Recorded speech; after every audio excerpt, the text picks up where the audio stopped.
when you are in tourist dar khatam olo ti peka som panne lo ko ta jom deka mase kan na tang ron ban nuwa ka pol som ma sabar ju zoro inia zoro member kan ni venga ta ti khan sai pa sapat duwa an mission ai alung len khak ka tia mizo pa dik tak ru wa chuan zone ha thang zone khom ba ka politics sang om lo ni phot mena chuan party sang constitution kan la khom zung zunga ZPM MNF le congress zo fa te zong khom hi kan lo agenda akati emson objective fa lo da vek me hi lo kan cher lo ka congress kan chang kan zo kan chang kan ber da kan sei lo ne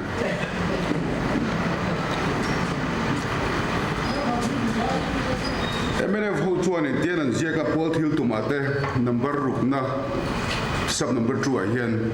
mizo na thak te lo chin ram ro rel na pakhat noi om atini MNF dan bua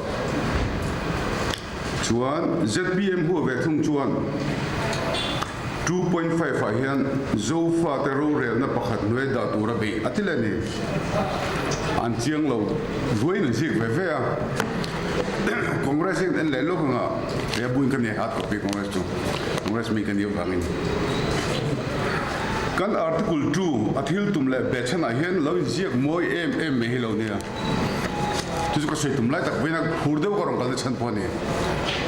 congress hobina kan dan bu a chuan tu mi khan soft copy ve ve ka dil chho ve ve nia congress a chuan dan bu bung li na hian tian ziak thani article 2 bung li na kan du wang ni lova chu kan du wang ni lova background thui chhong hal pot ni mizo na thak che khang te rural da khang huaya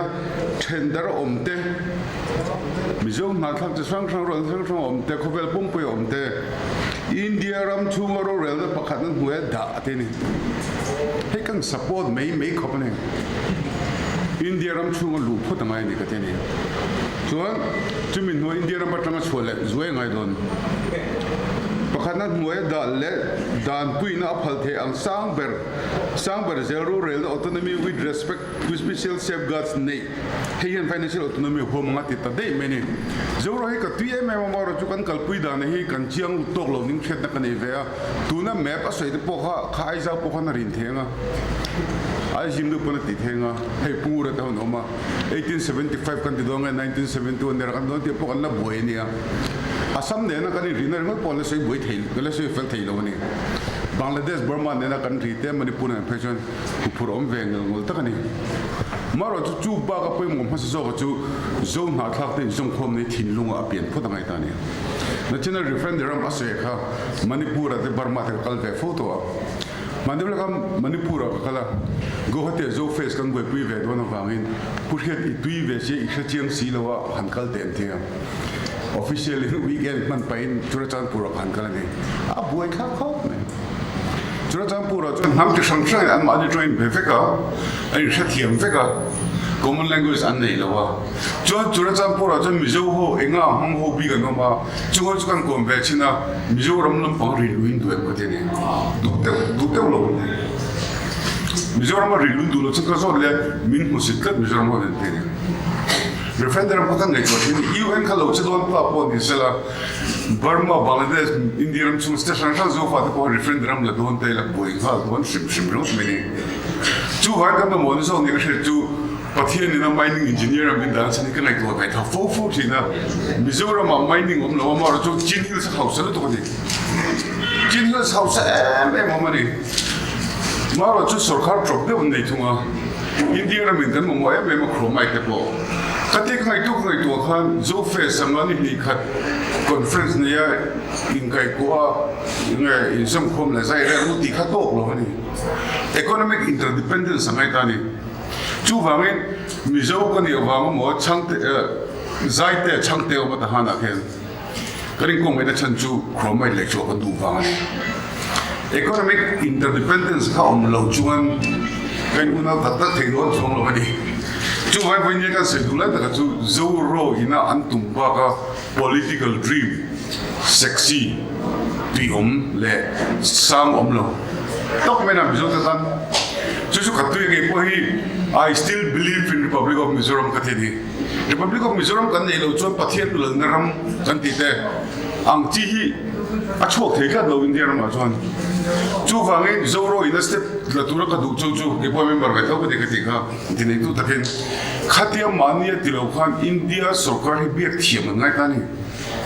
Congress na siang che hian Congress a chun India sarkar ngai jom kan sei ni chu adang chu jom an lo du ve sat le mai le ya kini ti tak mai kan lo je ki lo nia em chen objective ko athui berว่าทุยเบรนี่คงรัฐสุดที่ตากไม่เป็นไงตัวนั้นกันรู้รู้ที่ขันเหล่าเสียงนี่ที่กับมังฮากันนี่ก็ลมมันนี่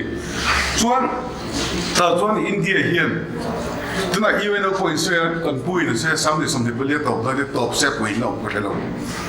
เฮ้ยมีสปิริตอะไรตัวนี้จงแล้ววะอามาจะอีเวนต์เอาคนตีงมาสิอินเดียโน่ที่จงกันจะโดนจงแล้วอินเดียก็เป็นชาติไหนชิม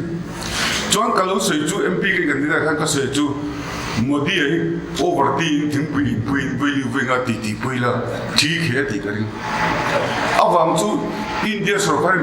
मिन जोम लो मंग तब तो बने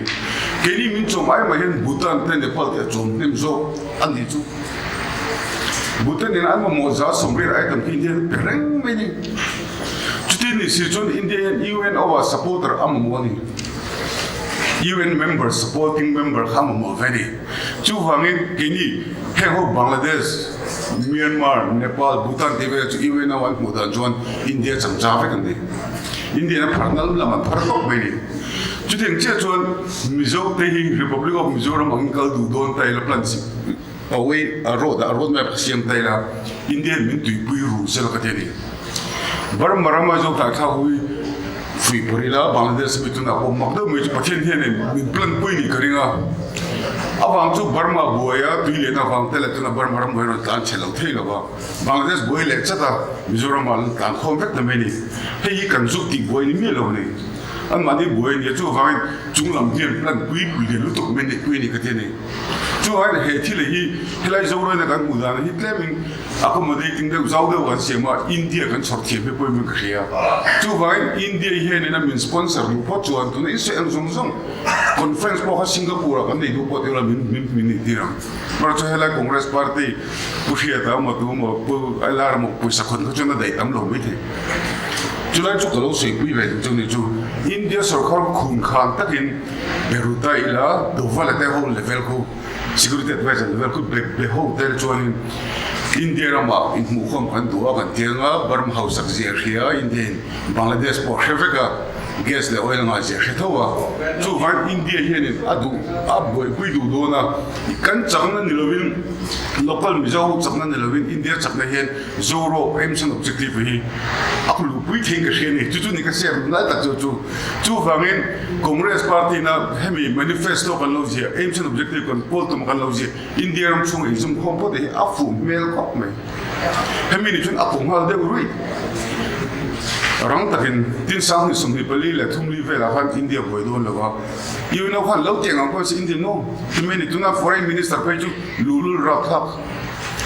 Ukraine le Russia do wa matinge India Russia oil le chang chang ate kan mo kan le ni ve me ni timeni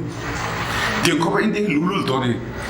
chu an ko be la hen India super power ne leader ne tu mek la hen India advantage na kam te thiam chuan kan lu chho the ni ti ka bu thiam ma ka phu lu tu ga ram them tung teng ka ren rol ve a chu an congress kan lo si right no money support tu in dream bill support to congress a hen